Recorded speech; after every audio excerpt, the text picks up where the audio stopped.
Hi guys, Claudia Boleyn here. So today we are going to look at two articles by the Daily Mail. They're both from the same day, so they were both published on the 13th of March. I'm making this on the 16th of March. Also, my eyesight is getting increasingly bad, so I'm going to be like leaning in and peering. I need to get my eyes tested. Okay. At the moment, I don't know where I put my glasses. Okay, so we're going to begin with the Daily Mail. Queen Camilla told her friend that Meghan Markle, in quotation marks, brainwashed Prince Harry. New book claims. Okay, so this is the new book being written by Tom Bower, who we have spoken about before on this channel. When Harry was in court about alleged phone hacking against the MGN newspaper group, him and Angela Levin, another charming person, they were invited onto, I think it was ITV This Morning. I made a video about it at the time, which I'll put in the description box in case you need a refresher on who this guy is. Basically, they spent the entire segment victim blaming Harry. So that was kind of outrageous. So he's already written one book about them. Tom Bower wrote Revenge, Meghan, Harry and the War Between the Windsors. This was in 2022. Now, if we're going to analyse these things, we need to look at where someone comes from something politically, what their biases are. I'm going to put on the screen briefly a great article quoting Tom Bower about how Meghan is a narcissist. We have him victim blaming Harry when he's trying to take on the tabloids for alleged phone hacking. So the new book is called Betrayal, Power, Deceit and the Fight for the Future of the Royal Family. Excerpts from the book have been published in the Times, which should give you some indication of the leaning, prior to publication. It will be published in March 2026, right. Also, because I like to connect these kind of videos to a more broad system, because I believe this stuff is all connected. All these abuse systems are connected. So he also wrote a book titled Dangerous Hero, Corbyn's Ruthless Plot for Power. This was in 2019. So he basically wrote a book smearing Jeremy Corbyn. I talk about him quite a lot on this channel. Jeremy Corbyn was our more left-wing leader of the opposition, but the tabloids, the powers that be, decided to try and smear him and take him down however possible. The Labour right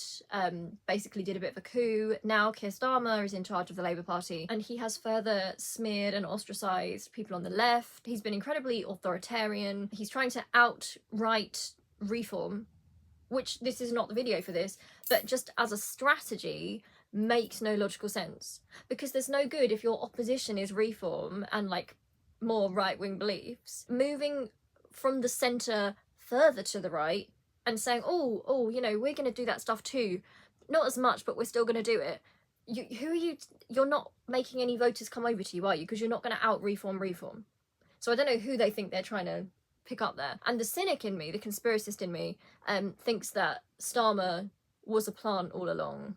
And his whole thing has been to get rid of the more left-wing, left-leaning, progressive version of the Labour Party. And that's what the campaign against Corbyn was, basically, because they had to make sure that nobody who was a socialist, even a mild one, could ever get near power ever again. I talk about that here because the smear campaign against Jeremy Corbyn has been incredibly similar to the smear campaign against Meghan and Harry. This is how linked all this stuff is. I just have to say this here. So in this book, basically, he tries to smear Jeremy Corbyn as being an anti-Semite. This was a massive smear. Jeremy Corbyn has long been an advocate for the Palestinian people. And as you can see now, I mean, back then, I think people weren't quite understanding how many people were invested in the state of Israel and that genocide of the Palestinians. And anyone who said anything against the state of Israel and what they were doing was labelled as an anti-Semite. Now, obviously, from the position we're in now, unfortunately in 2026, it's kind of obvious because Gaza is now rubble. It's obviously always been apartheid, ethnic cleansing, genocidal.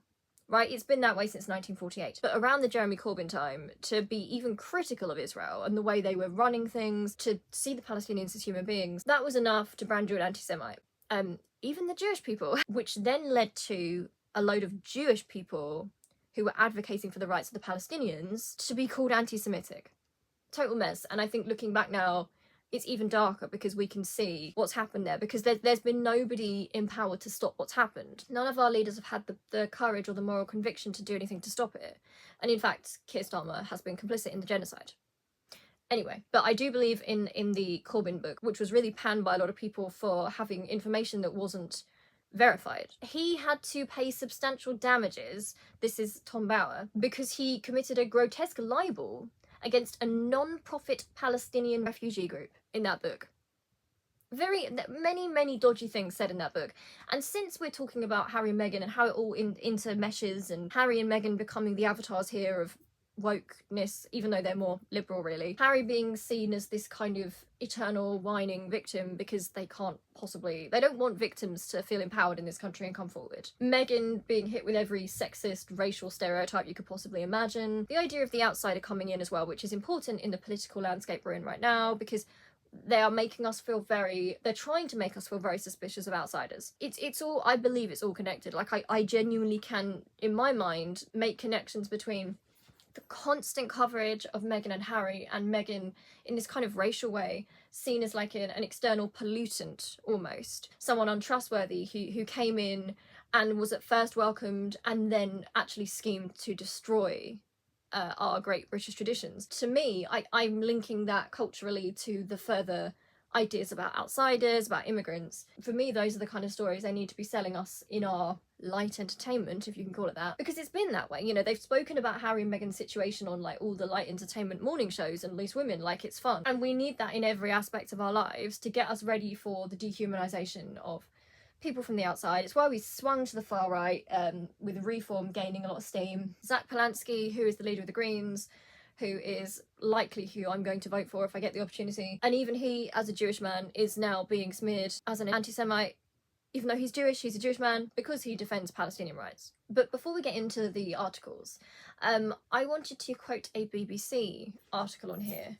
So this is a response from Harry and Meghan, and it's titled, "Harry and Meghan accuse royal author of, in quotation marks, deranged conspiracy." As I always say here, the BBC is not impartial. The idea of Harry and Meghan accusing as well, it's just, they like to present them as these like agitators, like, oh, they're so awful. But I think, like, as we're going to get into, it is a deranged conspiracy. Like, we're losing truth itself in these situations, because anyone with any like link to reality, any sort of logic, can see that it is deranged. Okay, the Duke and Duchess of Sussex have accused the author of a new royal biography of deranged conspiracy and melodrama. In extracts from his forthcoming book, published by The Times on Friday, Tom Bower claims Queen Camilla told a friend Meghan had brainwashed Prince Harry. He also writes that Meghan became a divisive agent and was seen by the Prince of Wales and Catherine, Princess of Wales, as a threat. A spokesperson for Prince Harry and Meghan said Bower had long crossed the line from criticism into fixation. They said in a statement on Saturday, "This is someone who has publicly stated the monarchy, in fact, depends on actually obliterating the Sussexes from our state of life. Language that speaks for itself. He has made a career out of constructing ever more elaborate theories about people he does not know and has never met. Those interested in facts will look elsewhere. Those seeking deranged conspiracy and melodrama know exactly where to find him." The extracts touch on topics including Harry and Meghan's relationship with Prince William and Catherine, and their business and charitable dealings since stepping down as working royals and moving to the US in 2020, such as deals with Netflix and Spotify. Bower claims that tensions between the Sussexes and William and Catherine had escalated prior to their departure from the UK. According to the author, William and Catherine were alarmed by Meghan and believed she lamented Harry's unlikely chances of one day being king, just as she regretted the possibility that she would never be the Queen. He also claims that the Prince fears that his brother, the future king, could remove all the Sussexes' titles and effectively banish him from Britain. A section about the Prince's Invictus Games focuses on media coverage of Harry and Meghan at the sporting tournament for military veterans, referring to it as the Meghan Games. Harry and Meghan are pictured on the cover of Bower's book Betrayal, Power, Deceit and the Fight for the Future of the Royal Family. He previously wrote Revenge, Meghan, Harry and the War Between the Windsors, published in 2022. So what I was saying about these narratives about the outsiders, the racial narratives, those implications. So the idea of Meghan being a divisive agent, the brainwashing, as we're going to get into, the idea of the brainwashing woman is intensely misogynistic. That's not to say that there aren't controlling women who abuse their male partners, but when it's used without any evidence of that, it's just like a misogynistic slur, isn't it? It also undermines the agency of men. But it's long been a misogynistic belief that women, although, I mean, we know that women do not have the same rights as men in this world. Like, we're in a patriarchy. And yes, it's intersectional because, for example, you can be a white woman who has more privilege than a black man. For example, it's intersectional. But in terms of gender, right, in terms of those roles, historically speaking, it's women who've got a lot of ground to make up. It's men that created the system, not denying that the system also hurts other men, because there's also a lot of men trying to like dismantle it too. But it wasn't created by women. And especially with the rise of like the manosphere, Andrew Tate, all that kind of stuff, there's this move to present women as more powerful, but secretly powerful. So you might not see evidence of them being particularly powerful, but just know that they're secretly controlling the men around them. Like this idea that these seductress sort of women are secretly controlling men and tempting them. It's very old school biblical. And I say that as a Christian, but you know a lot of the narratives that people use about, you know, the temptation of the wicked woman and oh, she's corrupting the man. It's the idea that women wield this like secret power, and that actually we are putting men at a disadvantage when, like, in individual cases perhaps, but as a system, as a group, that's just not the reality. And it's really dangerous because it's coming up with the Andrew Tate movement. You've also got a lot of men and boys who are suffering because of other issues, like, so for example, patriarchy, austerity. I mean, when you think about class, when you think about capitalism and the way that's being run, they are then teaching men that actually the reason for your problems is women.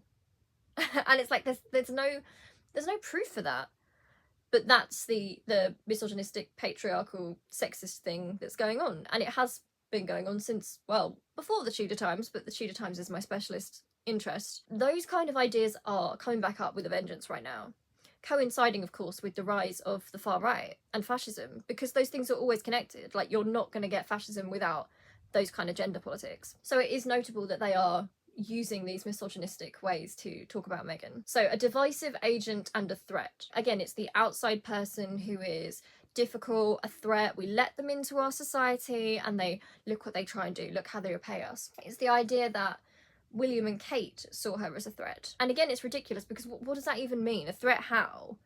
It is ridiculous, and it is a mad conspiracy to say that William and Catherine were alarmed by Meghan. First of all, I mean, what do you mean alarmed by Meghan? For what reason alarmed by Meghan? Do you know what I mean? It's like, that is something that she's not aggressive that we know of. You know, there's no evidence of her being aggressive. Not to say that women can't be aggressive, and not to say that women of colour can't be aggressive. Anyone can be. But women of colour are disproportionately labelled as aggressive, as threats, when they're not displaying that behaviour. Whereas a white woman can display openly aggressive behaviour and it's excused. You know, you'll notice it with like tone of voice. If you're watching, I don't know, maybe like reality TV, just things casually, it's surprising how, actually, I was watching The Traitors' Island recently, and this kind of happened, where a black woman who was giving her points and her point of view at the round table in a game which was called The Traitors, was getting basically called aggressive and treated like she was shouting, when she actually wasn't. She was talking against a white woman. Those two were kind of arguing at the table, and immediately the white man jumps in to protect the white woman. And it's like this, luckily she actually calls it out at the table. But it's fascinating. It doesn't mean you have to agree with whatever a woman of colour is saying, and sometimes they'll be in the wrong and a white woman will be in the right. It just depends. But one of the things which is like so textbook, and people don't understand when it comes to racism, because people expect racism to just be slurs.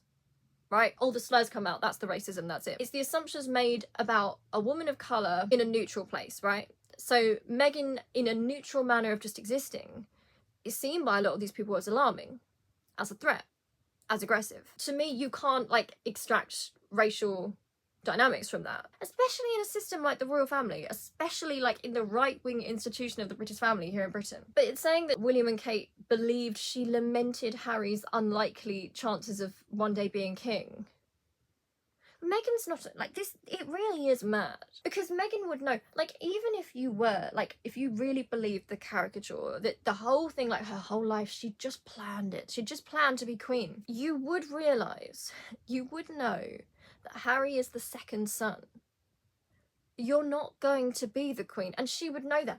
But of course they have to, oh, she was secretly scheming to be queen because, you know, she wanted to come over here and pollute things, and she's jealous of our white family, and she wanted to take this from Kate and William. And that presents her, that irrational, made-up idea gets to present her as an aggressor to Kate and William.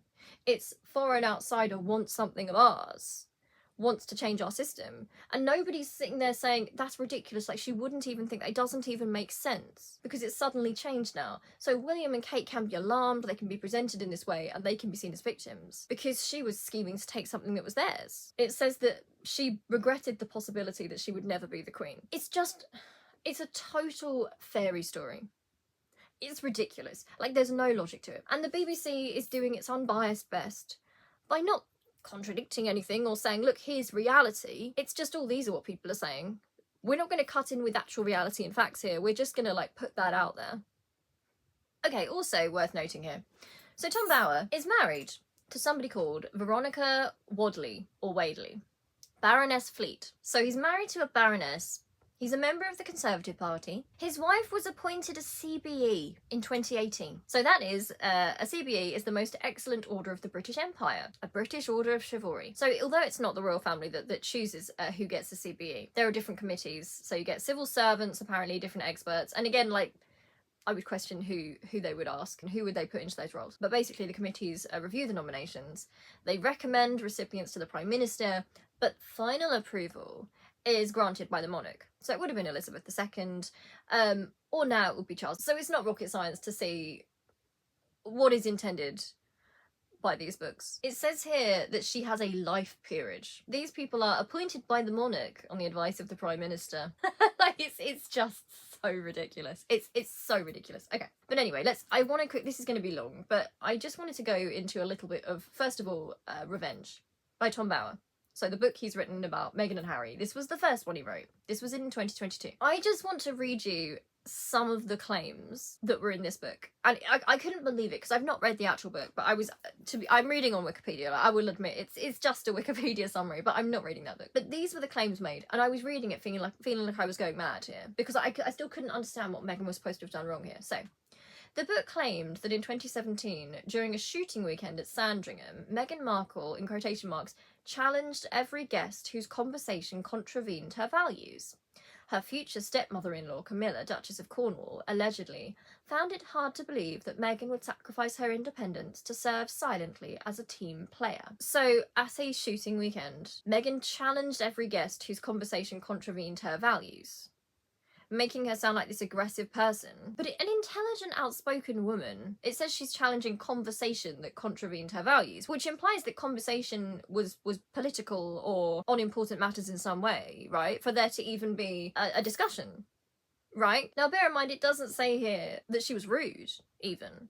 And they jump at the chance to say she was. It says she challenged, which really means she asked a question, or she said, oh, okay, I don't believe in that. Or worse, why do you feel that way?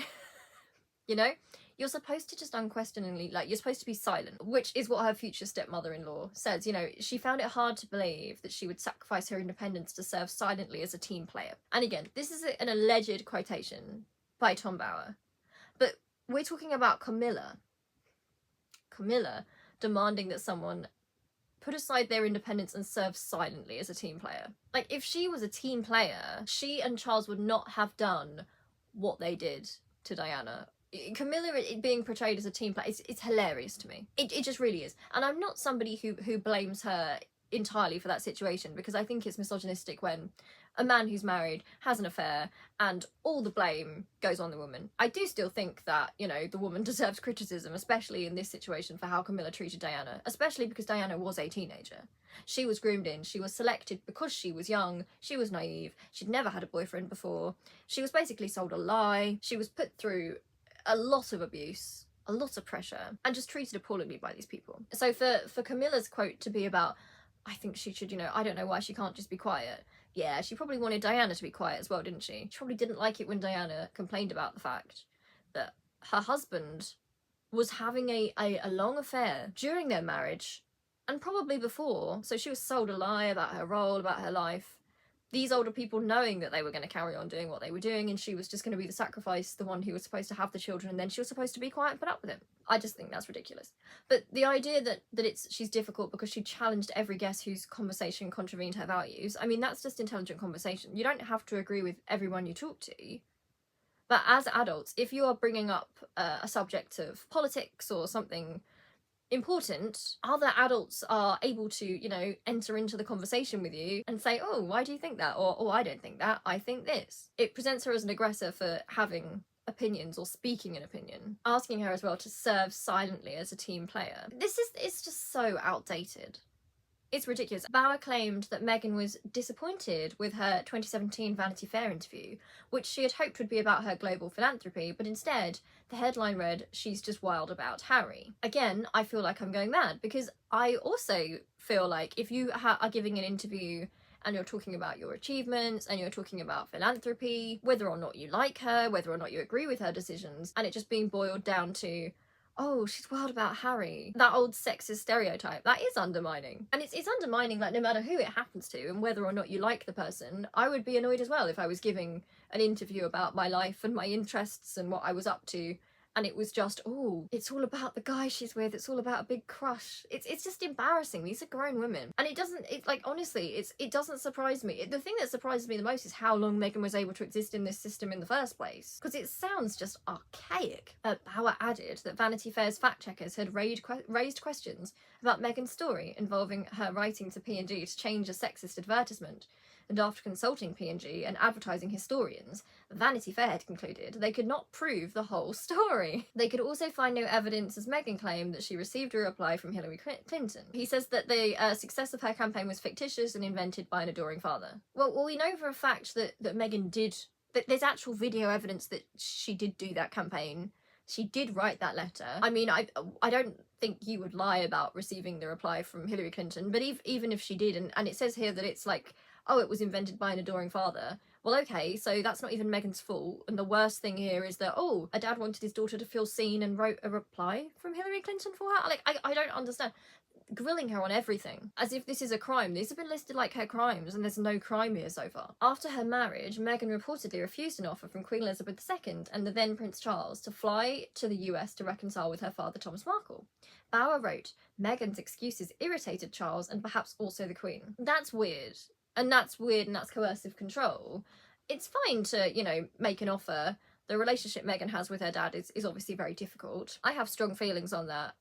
I think the way he's behaved is appalling. Personally, that's just my perspective. But the real crime here is that she didn't immediately do what they said. But I think, again, marrying into this family, I think Meghan understood that it was a royal system, but I think she didn't realise that there was no behind the scenes family relationship, if that makes sense. So I think, this is just my speculation, in her position, I think a lot of people probably feel this way.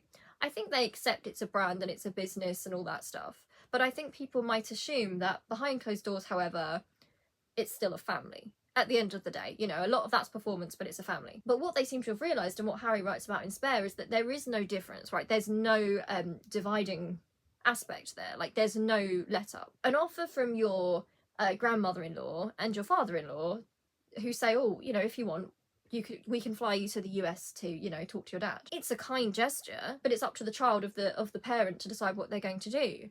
And I can't understand why you'd be irritated that she wouldn't do it. You don't make an offer, a kind offer, to somebody on an aspect of their own personal life and then get angry when they don't follow the offer. This is what I mean about the system extending.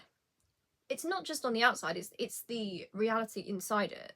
Those power structures still are being enforced in the family itself, which is cult-like and abusive. Bauer also discussed Prince Harry's attempts at drawing parallels between his wife and his mother Diana, adding that Meghan could not understand that Diana had won the public's affection after years of work. And again, it's one of those situations where I feel like, why is everyone...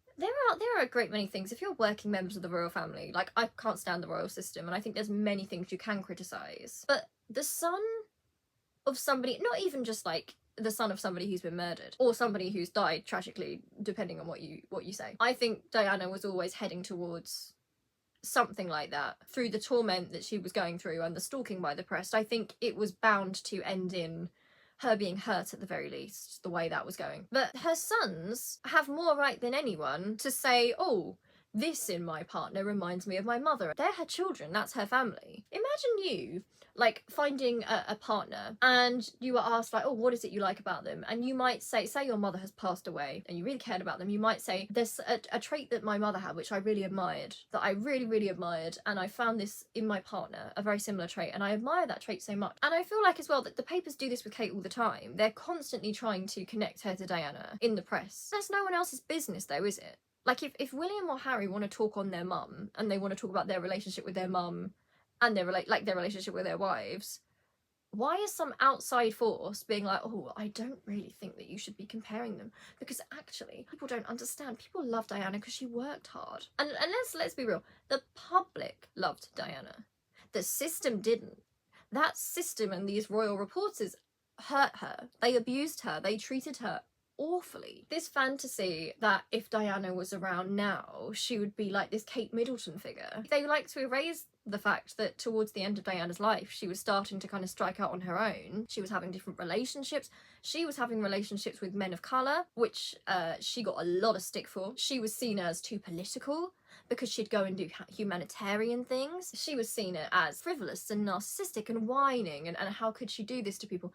They rewrite this very fast. That's what I'll say. Bower mentions that the couple struggled with the fact that they ranked below William and Catherine in the hierarchy, and Meghan hated the comparisons with uncomplaining Kate. In turn, the future queen regarded her neighbour as dismissive. And again, if this idea that, oh, they always thought that they were going to be the main ones. No, they didn't. At no point did Harry suggest, oh, I'm going to be the main one. But he did expect that his brother, in a family relationship, that working together, he would have some sort of respect and that they could do this together, right? He could help. He could be that help, that support. And this is very shady because, you know, saying that Meghan hated the comparisons to uncomplaining Kate, as if, you know, oh, she's bitter and she's angry. What are the comparisons being made? Like, if we actually look at that in the context, it's very racial. There was a very racial undertone and in some ways overtone to these comparisons. And also, I think any outspoken woman is going to be frustrated by a system that encourages or expects women to be silent and uncomplaining, because that's no good for anyone, is it? But anyway, that just amused me when I was reading it earlier, and I thought, this is going to be long, but I just had to go through that because not one of those things is even a bad thing. If it's even true. It all boils down to Meghan should know her place and she got above herself.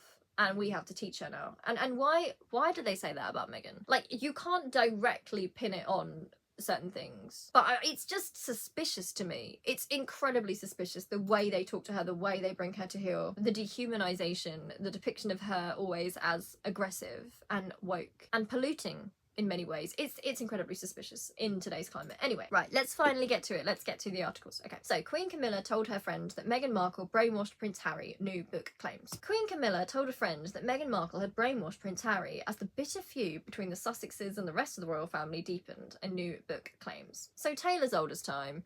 The idea that the ambitious woman is brainwashing the poor man. Also, let's notice here, it starts with Queen Camilla told a friend. And this friend has told Tom Bower. Connections going on there, right? Why? Are they close? Like, what's the connection? Bitter feud between the Sussexes and the rest of the royal family. So look at the grouping there. The Sussexes on the opposite side to the rest of the royal family. In a dramatic account of the breakdown in relations, author Tom Bower claims tensions were already spiralling just weeks after Harry and Meghan returned from their honeymoon in the summer of 2018. The book alleges that a supposedly conciliatory tea time meeting between Harry and his brother culminated in Meghan snapping at Prince William. If you don't mind, get your finger out of my face. This is fascinating to me. This framing is quite funny. So it begins with a conciliatory tea time. It was all peace. It was all love until the evil Meghan, the aggressive Meghan, ruined it. Culminated in Meghan snapping. So they've already decided that this is the point they're going to end it on. But also they're not going to get into what happened before that. It's fascinating what they focus on. Culminated in Meghan snapping sounds aggressive, like she's the aggressor. She is snapping at Prince William. Her offence is against him, she's the aggressor. And I think people are so far gone with their dehumanisation of her and the lack of logic and their just kind of nasty spite against her and worship of the royals that suggests, just on a very basic logical level, if you're quoting her saying, if you don't mind, get your finger out of my face, I think we're probably missing the part before. Why has William got his finger in her face? Like, imagine if they reported it like this, right? So there was like a conciliatory meeting going on until Meghan snapped at William. Will you please stop strangling me? And there'd be a picture of Meghan's face where she's looking a bit like aggressive in the photo next to it. Like, she's literally responding quite clearly to a man with his finger in her face. But that's depicted as her snapping. I talk about this all the time, you know, with regards to the depiction of Palestinians, right? By starting the conversation about Israel-Palestine on October the 7th, you're denying the history of the conflict, right, and the situation. That is framing and that's bias. And people will be reading this and going, oh, how dare she? How dare she say that to William? And she's not even saying anything nasty to him. She's literally saying, can you please, like, get your finger out of my face? Can you actually, like, not be rude to me? Oh, how rude of her. How rude and aggressive. I would say, like, a grown man, like, having a go at you, like, with his finger in your face is quite... It's not a great sign. It's not great. And what an offence it is, that remember, she's supposed to go quietly here. She's supposed to be quiet, not cause any waves. Presumably she's supposed to sit and take that. I presume that's what Kate is expected to do. Let him get it out of his system, you know, don't say anything, you know, don't tell him not to do things like that. It's quite worrying, really. The clash came amid mounting concern within the royal family that Harry was changing under Meghan's influence, even swapping his mobile phone number in secret. Okay, so the clash. Again, we are talking about a conversation where Meghan has not been reported, and they would know, right? These are very anti-Meghan people, right? He's a very anti-Meghan individual. Her crime is saying, please get your finger out of my face, if you don't mind. So setting a boundary has now become a clash between them. A war between them that she's instigated. Mounting concern within the royal family that Harry has been changing under her influence. So first of all, the idea that it's this group, the whole royal family, they all believe, and that's supposed to give it weight, they all think that Harry's changing under her influence. And they cite the fact that he's swapped his mobile phone number. Well, put this in the context of somebody who the tabloids are stalking, as we know. I mean, they've stalked William too, who's desperately trying to carve out some privacy. That's not a crime. It's not a crime to change your mobile phone number, and it's a bit weird and cult-like that that's being cited as something really dodgy. But think about, you know, Harry changing under Meghan's influence. So Meghan is supposed to be this dangerous, seductive, aggressive, abusive individual who is manipulating Harry and secretly pulling the strings. That is such a misogynistic take. And again, I'm not saying there aren't women out there who are abusive, who do abuse and control and manipulate their male partners. They do exist. I'm not saying they don't. But there's no evidence for that being Meghan. So it being utilised here is leaning on this old stereotype, which they used as far back as, like, they used this on Anne Boleyn, by the way. Like, it goes back that far. It goes much further back than that. And again, in an abusive system, right, a cult system, somebody who is teaching their partner or helping them set boundaries and to feel valued and loved, that to an abusive system can be seen as an attack, because it's portrayed as, oh, but before they took the abuse and now you're here, suddenly they're standing up for themselves, therefore you're a bad element in the system. Like, you have to ask yourself, like, what the brainwashing has led to. What's it led to? And it's led to Harry advocating for himself, and that's the real issue, isn't it? Just like when they said that Meghan was supposed to go quietly. Like Diana was supposed to go quietly. Diana said that herself in her interview, that they hoped she'd go quietly, but that wasn't her way. Meghan's brainwashed Harry, Camilla is said to have told a friend as the dispute intensified. So Camilla is talking about the audacity of this. Like, the audacity of this. Oh, she's brainwashed Harry. You know, she's trying to get him to do whatever she wants. And look, let's be honest, in both Harry and William's perspective, from different places, right, have alleged from their point of view, and I will just say it's from their point of view, that they've often felt that their father has chosen his partner Camilla over them, even you know, to the extent of potentially planting stories or it's alleged, right? And again, I can't discount the fact that, you know, maybe William and Harry would have other reasons to dislike her, like maybe they feel closer to their dad and it's easier to blame her, but regardless, they both seem to feel like she is his priority. And it certainly seems like a lot of the media stuff that's been going on from Charles's camp has been trying to get the public to accept Camilla, and often at the expense of his sons. So for Camilla to be the one saying, "Oh, Meghan's brainwashed Harry," it's unbelievable. Also, these are the kids, the traumatized kids, William and Harry, of the woman that you and Charles together helped to basically drive to the brink, right? She was so abused over such a long period of time. She was gaslit. And then you're coming out with things like where is the shame? And I again, she's not completely to blame for the whole situation. It's a twisted situation that the system itself kind of engineered. But for you then to say, oh, the younger one's advocating for himself, Meghan's brainwashing him. Because what, he's standing up for himself? Because he's standing up for his wife? Why is it that when Charles puts his wife before his own kids, people act like that's like noble, even though we know what happened to Diana? But whenever Harry defends his wife, he is depicted as being under her spell. And it isn't just a sexist element. It's not just the idea that she's a scheming, intelligent woman with her own mind, therefore she has to be destroyed. There is I believe there's a heavy racial element there, right? She's the outsider. She's turned him into this, you know, the idea of that kind of witchcraft. vibe around her. Like, it is the old, like, Anne Boleyn smears, just repackaged for 2026. The remark allegedly reflected fears within the family that the once carefree prince had become estranged from his relatives and the life he led before meeting Suits actress Meghan.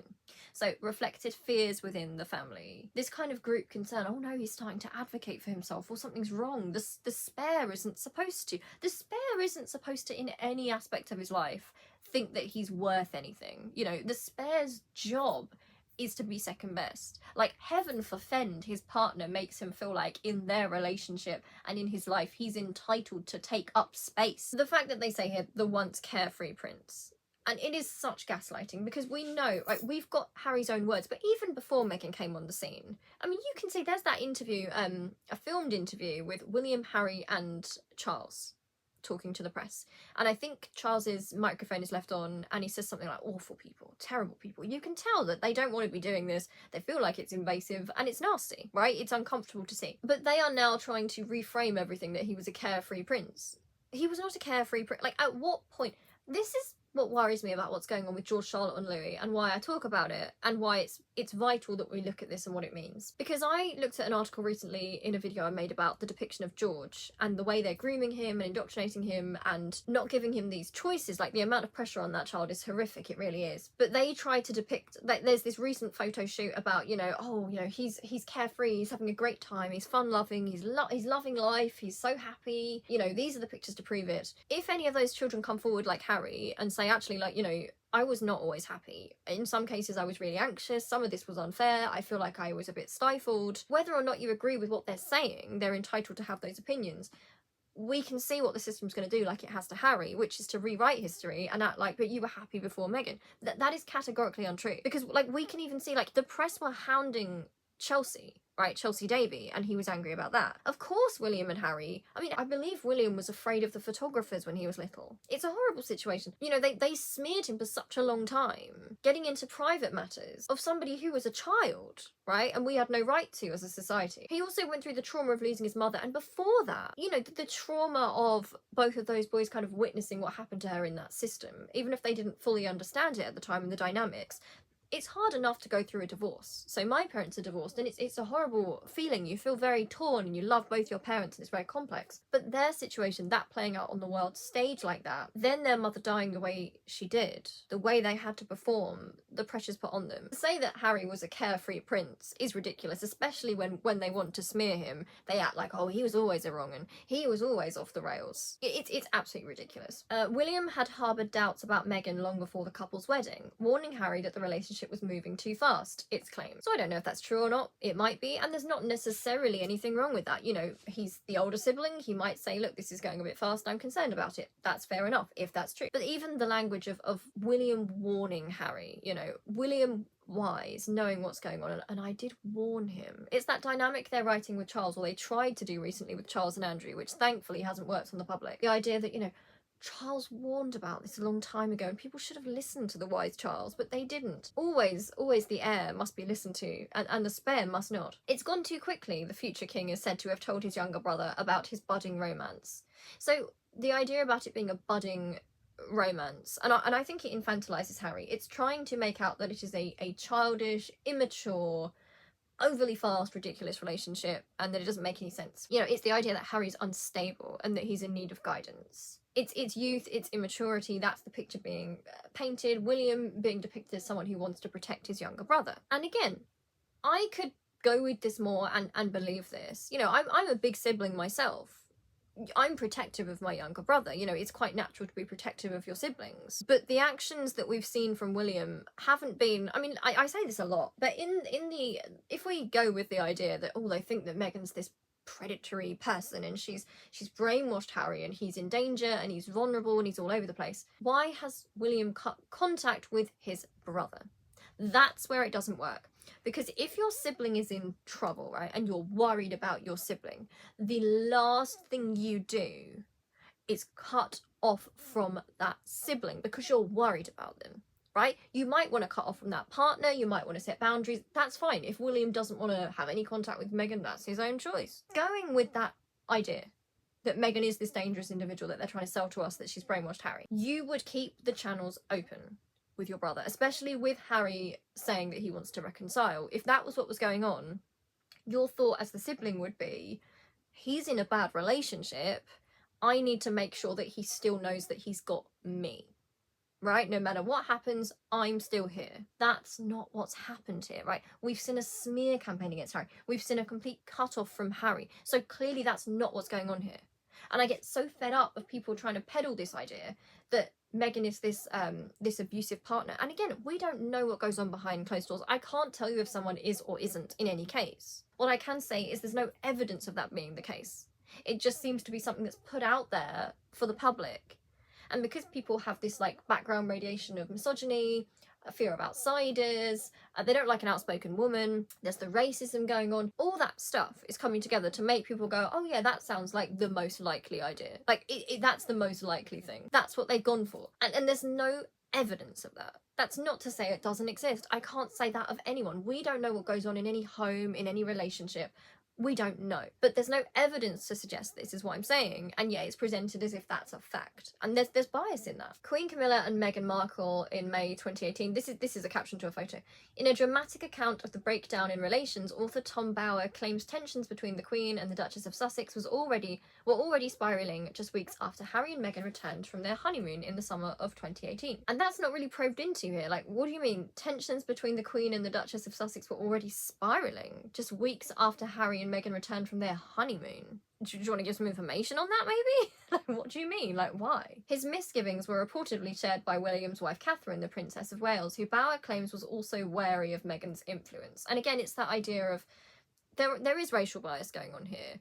Being wary of Meghan and her influence, her dark influence. Like, it's just, I feel mad because if you say, look, there's heavy bias here. Like, it's leaning on racial stereotypes, it's leaning on misogyny. People will say no because it's not like an out and out slur. But racists and sexists are very rarely going to come out with, oh, I'm a racist or I'm a sexist. Like, and sometimes people think that unless you have that, someone saying that, it doesn't prove anything. I want people to look more deeply into these things. And I'm not even talking about individuals in this system. I'm not sitting here saying Kate is racist or William's racist or anything like that. But the biases of these articles, the way it's sold to us, we must look into these biases. Why are some narratives, why are the public more prone to believe certain narratives? You know, when I was doing my degree and my master's, this was something that fascinated me. Everything is selling, everything is bias, word choice. You know, you question everything. And I've always kind of thought like that, quite analytically. I got an autism diagnosis in September last year, by the way, which probably explains why I'm quite analytical in my thinking. But you have to like step back and look at the broader picture here. What is it saying about Britain in 2026 and Britain at that time? That those were the ideas that were selling to the public, that the public were lapping up and jumping on and not questioning. That's what interests me. According to the book serialised in the Times, both William and Kate believed Harry, who had struggled following the death of his mother Diana and had battled issues with drink, drugs and his mental health, was particularly vulnerable. And again, like, I don't disagree. I think that Harry and William are both vulnerable in that system, for sure. Interesting that, you know, they bring in that he's battled issues with drink and drugs and his mental health, and I think it's meant to make him seem like he's all over the place and he's unreliable. And again, when people are in an abusive system, and both of those boys have been stalked and abused, both of them have, regardless of what you think of them as adults, they have been through that system. And people in those systems will often turn to unhealthy coping mechanisms because they don't know how to articulate what they're going through, and they don't know if there's any help, and in this system obviously there wasn't help. So they will use Harry's kind of like misdeeds and his all over the placeness when he was younger as, oh, you know, he's always been bad, he's always been unstable. Really, if you're someone who looks at these dynamics and trauma, it's incredibly believable that somebody who doesn't care about their physical safety, someone who's a thrill seeker, somebody who's trying to in some ways self-medicate or not think about life and is impulsive, there's neurodivergence there for sure, but also that's a trauma response. So to use that against a victim later always just bothers me. But again, he was particularly vulnerable. It's meant to make it sound like they're being protective of him. But if someone's really vulnerable, do you cut contact and refuse their calls and refuse their texts? Like, are you telling me that there was no way, even in the fiction that Meghan is the only issue here, you're telling me that Harry, who says he does want to reconcile with his brother, you're telling me there's no way William could have kept the channel open even just vaguely, for his little brother to just say, look, I know we don't agree on this, but I love you, and I'm here for you if you need me. Where's that? It's not there. It's just a fiction. Okay. The author claims that William and Catherine suspected Meghan was unhappy about the limits of Harry's future within the monarchy and regretted the fact that she would probably never become queen. It's just outrageous. It's completely bizarre. Like, there's just no way she would have thought she was going to become queen. I mean, they always talk about her like she's so scheming, like she's so like ahead of the game, or she's planning everything. Then they also depict her as if she's unintelligent when they want to mock her. So first of all, which is it? But I'm pretty sure she would know that she wasn't going to be the queen unless William and his children were gone, right? So setting it up like this, and I don't think this is by mistake, I think this is by design, it's setting her up as taking something, as I said, which belongs to William and Kate, but it's also setting her up as a kind of antagonist and a threat to the kids even. That's the larger implication here, which is very worrying. While Meghan's ambition captivated Harry, the family regarded her as a potential destabilising force. I mean, the Anne Boleyn of it all. Fascinating, okay. Instead of accepting the traditional role of the royal spare, Harry pushed back against palace control and distanced himself from his old circle of friends. So this is I suppose we're supposed to take that as a bad thing and a sign of how bad things are. To me, pushing back against palace control is a good thing, right? This is a grown man. Like, I feel like people don't understand. William and Harry are grown men and were grown men in that system. Do you know that William was forced to shave his beard, I believe, for his wedding, and Harry had to go and ask his grandmother if he was allowed to wear his beard for his wedding, and that caused an issue between them. And I know it sounds weird from the outside because they're grown adults, and you know, William was angry because he didn't get that leeway. But when you think about them as victims of trauma and in this system, in that particular instance, I can see why William felt that way. He was wrong to project that anger onto Harry and not up at the system itself, but these are men who are incredibly controlled. It is a good thing to stand up to that control. It says that he distanced himself from his old circle of friends. And yeah, so in an example where it's hard because we live in a time when we are getting more knowledgeable about abuse dynamics in relationships, families, all that kind of thing. And yes, one of the signs of somebody who is in an abusive relationship is that their partner will alienate them from their friends, or they'll be jealous and they'll say, I don't want you to go out with your friends, I don't want you to see your friends, you have to tell me where you are at all times. It's basically making it so it's not worth it for that person to have their friends because they're getting such pushback at home or with their partner, and they'll often, you know, alienate them from their families in the sense that they don't want that person telling their family what's going on, so they will try and keep them very separate. That's true. But what we're looking at right here is something more akin to like the Westboro Baptist Church, like a cult situation. It's not unusual that Harry, when he's pushing back with these boundaries of the system, would then distance himself from his old circle of friends. And it's not black and white. You know, both things could be true. There's no evidence they're true. I suppose they could be true. I have to be honest and say we don't know inside anyone's relationship. But again, taking out the context here, which is what's Harry distancing himself from, and what are he and his friends at this point buying into? It could be read, couldn't it, as Harry coming into his own, starting to understand his own belief system and his worth as a person, and the sort of people he wants to be around, the sort of people he would choose as his friends. The prince, who had been known for his boisterous, boozy, fun-loving ways, became possessed by seeking revenge, Bower writes. Unsurprising, it's victim blaming.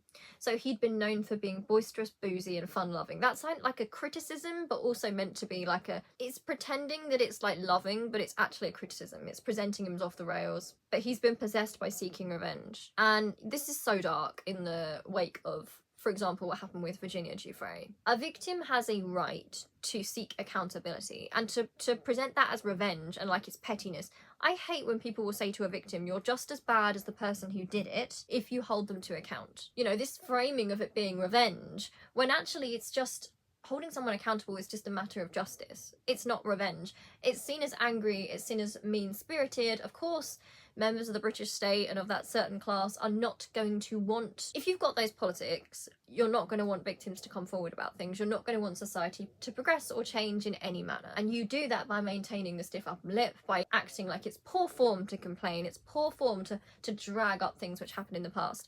And even if those things are still happening now, it's poor form to complain. You'll find there's no correct way to complain or to even like just bring up your concerns here. No matter what you do, you'll be depicted as the villain. Since the Sussexes quit royal duties and moved to California in 2020, they have become isolated from Britain, while Meghan has focused on building a commercial brand in the United States. They have become isolated from Britain. That was not their choice. We had a media campaign that put them at risk. Meghan was at risk, the children were at risk, Harry was called a race traitor. They make it sound like Meghan isolated Harry. But we were talking about a context of coordinated media attacks, racist attacks. So it's not really a fair standpoint to even assess that. Meghan is focused on building a commercial brand in the United States. Well, the royal family are a brand. The royal family are a commercial brand. I don't care what anyone says, they are a commercial brand. That's what they are. At a recent Netflix event promoting its upcoming shows, Meghan's new lifestyle series, We Love Meghan, reportedly failed to receive a mention from the streaming giant's head of content. The note of glee here, which tells you can't take this seriously. It's literally just veiled. It's just, oh, this is another way we can get at Meghan. Bauer also recounts how the couple attempted to boost their public image during devastating wildfires in California and visiting a Pasadena soup kitchen and sharing footage of the trip on social media. So attempted to boost their public image. It's just bold when you're somebody who supports the monarchy, which is all PR and optics. That's the whole thing. And I do understand the criticism about disaster tourism, and I do accept that. As a leftist, I often think that about different media figures. But come on, as a royalist, I'm not taking you seriously if that's your criticism. Like, I'm seriously, how can you? How can you take that seriously as a criticism? It's like when they point out the fact that Meghan wears designer clothes, as if they've got a problem with extreme wealth. And it's like, I know you're not coming at this from an anti-capitalist perspective because you disagree with extreme wealth. You're saying it to get at Meghan. Like, there's nothing deeper there. So we can't even have that discussion because you're not being honest. But critics accuse them of staging a publicity stunt, with Hollywood filmmaker Justine Bateman branding the couple ambulance chasers and disaster tourists. Again, like, I have mixed feelings on this. It's very much like when they went to Jordan recently. I'm always glad when people use their platform to give voice to the plight of the Palestinian people, especially the Palestinian children. Like, that's so needed right now. But what does frustrate me is it feels very late to me, and that does bug me, not just with Harry and Meghan, but with a lot of liberal celebrities. Because at the time, at the very start, I think people didn't do the brave thing initially, and maybe they just didn't know the full context. So it's like, obviously anything that helps is a good thing. I'm never gonna say, oh no, don't help. If William and Kate like went out tomorrow and went to speak to Palestinians and said, look, this is what's going on, I'm still going to be glad they're doing it, because we need that right now. But there is 100% something to be said about the point at which something is deemed safe. And you know my thoughts on that issue. Harry reportedly hopes that his father, Prince Charles, will open the 2027 Invictus Games, the international sporting event for wounded veterans he founded in 2014, which is due to take place in Birmingham. But with the family still deeply strained, Bauer suggests such a reconciliation remains unlikely. I made a video on that topic. My last video was on that topic. I don't know if that's a real thing that's happening or not, if that's an actual invitation. They certainly seem to be talking about it a lot, but it would be absurd to me that the king, who is unfortunately head of the armed forces, wouldn't show up for the armed forces. To me, that just would be ridiculous.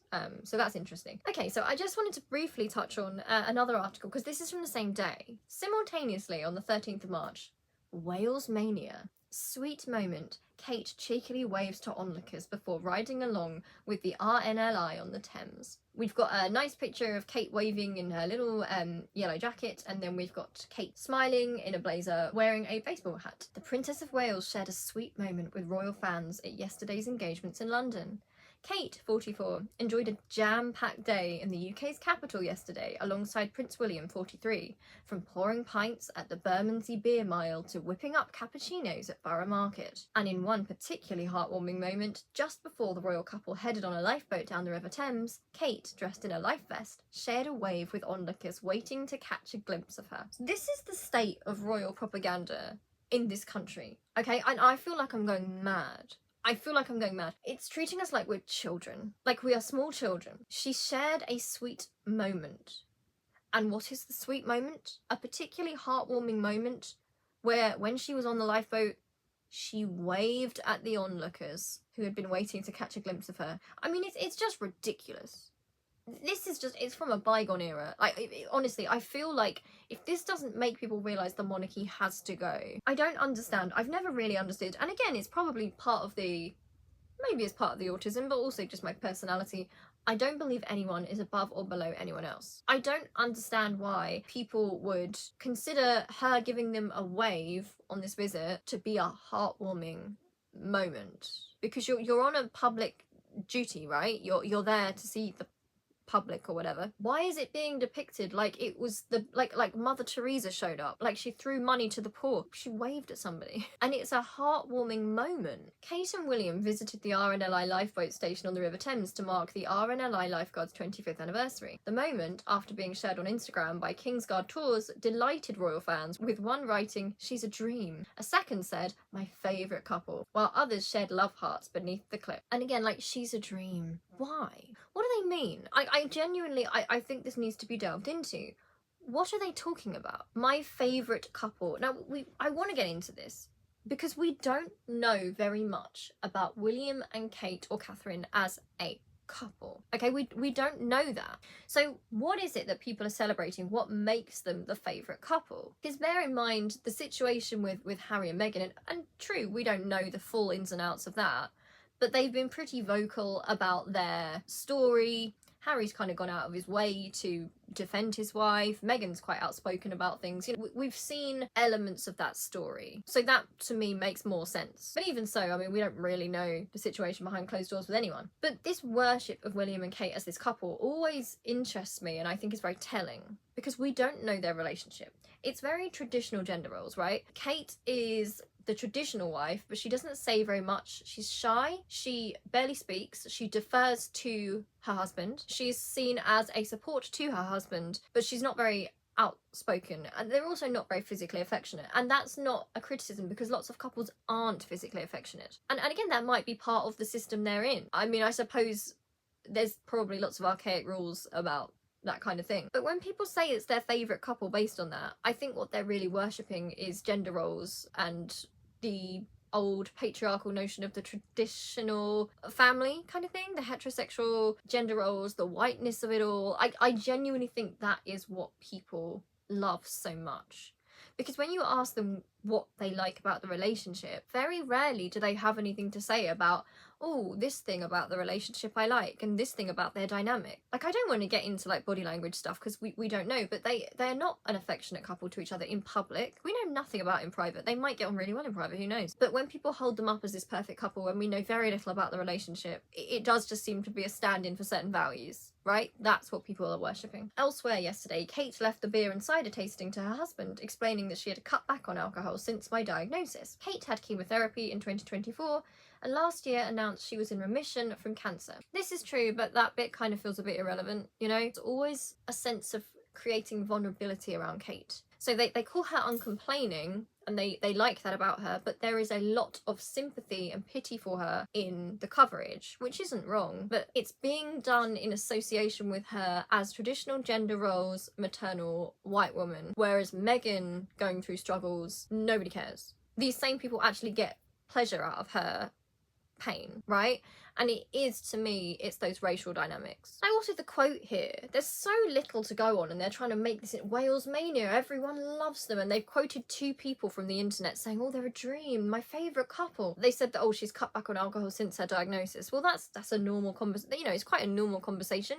If I'm with, I rarely go out, by the way, but if I do and people say, do you want to get a drink? I'll say, oh, I don't drink alcohol because of my medication. And even if I didn't have my medication, I'm not a fan of alcohol anyway, so I wouldn't drink. But this is what we're like scrabbling for here. Scrabbling for something of interest to write. During a visit to Fable Beer Hall, the Prince and Princess were told about the Bermondsey Beer Mile, which is home to several craft breweries and tap rooms. When she was invited to try some beer and cider this afternoon, Kate told owner Hannah Rhodes, since my diagnosis I haven't had much alcohol. She added, it's something I have to be a lot more conscious of now. Ms Rhodes, who offered Kate a soft drink instead, said, fair enough.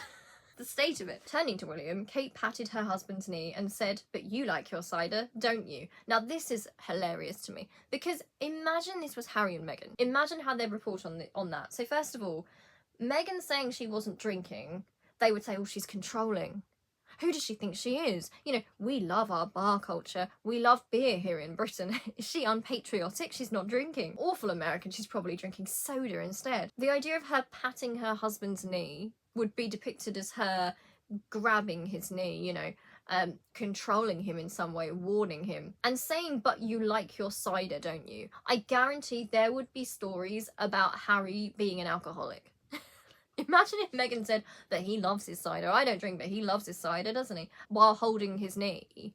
Imagine how that would be depicted if it was Meghan and Harry. The princess was wearing a £95 blue shirt from British women's wear brand with nothing underneath, along with a Catherine Walker blazer, chocolate brown cigarette trousers, and a new pair of suede ankle boots by Jimmy Choo. If that was Meghan, they would be totting up the price of all of that and be like, oh, Jimmy Choo, designer shoes? Who does she think she is? A brand called with nothing underneath? How unseemly, how crude. But I mean, that's the selling point with Kate. And I've said this before, you know, she is all they have left, her and William, but really it's Kate, because she sells clothes. I like how she dresses, I think she looks really good, but that's the only selling point left now, really. William tried beers and ciders, some of which came from Miss Rhodes' brand Hiver, which uses honey from beehives as a replacement for sugar in fermentation. Kate, who is known to be a beekeeper with hives at her Norfolk home of Anmer Hall, tried some of the honey by dipping a stick into a jar. The princess said, if you take the honey off the hive in early summer, it tastes very different. My god, like, it's just inane. It's inane. And I'm not blaming her for this, she's just having a conversation. Why are they reporting on it like this? Speaking about harvesting honey from the hive, she added, if you take the honey off when it's wet, it's a natural fermentation process anyway. And actually, I like to hear anyone talking about their interests. That's one thing that I do enjoy. I love when someone talks about something that really interests them. But again, think about if that was Meghan. Think about how they've responded to her and her jam. Right? But Kate's like giving advice. If it was Meghan, they'd be saying, oh, who the hell does she think she's talking to? She's trying to give advice. Oh, she thinks she's this country person, does she? Oh, she's a narcissist. She thinks she knows it all. William laughed and joked. She knows a lot about bees. Be careful what you say. You might be corrected. And again, this could just be like normal couple banter. Like, this is something she really likes. She'll talk about it if you let her. But imagine if that was Harry saying that about Meghan. It would be reported as like a war between them. Oh, they're guessing at each other, everyone. The marriage is on the rocks. Also, the be careful what you say, you might be corrected. That would be interpreted as, oh, she's controlling. Oh, she's trying to correct Harry? How arrogant. Like, she's lecturing him. So again, like, think about how neutrally that statement is taken here. And, you know, people will read it and they'll see it as just like banter, right? That would not be read in the same way with Meghan and Harry. And what have I got here? Oh, these are just some screenshots they put on of She's a Dream and My Favourite Couple. Look at the Wales mania. Wow. Greeting Peter Jackson 66. I'm sorry if this is a bit out of order the way I'm doing this. I've got screen grabs. They were shown how to ascend a ladder where William wore black rubber gloves to add hops to the kettle. After tipping the hops in, William said, it smells like horse feed as you're doing it. There's a real mixture of smells. Good lord. And again, it's not his fault. They're reporting that like it's news. Him saying, oh, it's like horse feed. There's a real mixture of smells. It's weird. The way they worship these people, like they're gods on earth, is just bizarre. Kate then went up the ladder to stir them in. They then had a competition to see who could pull the best pint, and Kate and Williams was declared to be better than the owners. Of course it was. And again, like, they're the guests. I'm sure that, you know, they were saying, oh yeah, you've done a really great job, yours is the best. If that was Meghan and Harry, it would be like, who do they think they are? Better than the owners? Mr. Jackson told them, do you know what? You can come back on Saturday for a shift. And it's that kind of cosplaying work thing which I think bothers me. So that was the image from, I think it's the same day or around the same time. You know, the whole situation with Kate making a coffee for William, and I believe Crumble was part of this as well. And there's this kind of video of Kate very awkwardly making a coffee. And I'm not judging her, you know, as a person. She's got a lot of cameras on her. It does look awkward. And some people were saying, oh, it's awkward because she's never done a day's work in her life. But also, she's probably doing this, like, knowing you have to make a cup of coffee in front of people when it's being recorded. I think it would make you a bit more, like, nervous. Like, oh, I better not drop this. But that was, like, all over the place. Like, oh, what a cute moment. She makes a coffee for William. But I believe he said something like he wanted decaf or something, and she hadn't done decaf, and that was presented as like the height of romance. Like, oh look, she's making William a coffee, everyone. Look at the greatest love story we've ever seen. I can't wait for these people to be king and queen and to be their subjects, and to be a peasant to them because she made him a coffee. It's so sweet. It's just embarrassing. It's incredibly embarrassing. You know, when they go out and they cosplay work as if, oh, this is what normal people do every day, look. And it's kind of, And it is embarrassing, and that's not their fault, because I think they are being instructed to do that. But it really does make you wonder, like, of all the things you could be doing with the platform you have right now, and that is what you're doing with it. It's weird. I really don't see how them learning to make coffee helps the situation in any way. Anyway, thank you for watching this. It's been very long, but hopefully you'll enjoy it. I will see you really soon with another video. I'm going to put my Twitter or X handle on the screen now, so it's at Claudia Boleyn. If you have something, an article that you'd like me to kind of get into or talk about, just link me on X, and you can come and say hi to me on X as well. Although when I'm on there, I will be talking about things like politics, of course, but also Emmerdale, the British soap opera Emmerdale. So if you only know me from on here, like, be prepared for a lot of Emmerdale stuff. But anyway, love you loads, and I will see you really soon. Bye.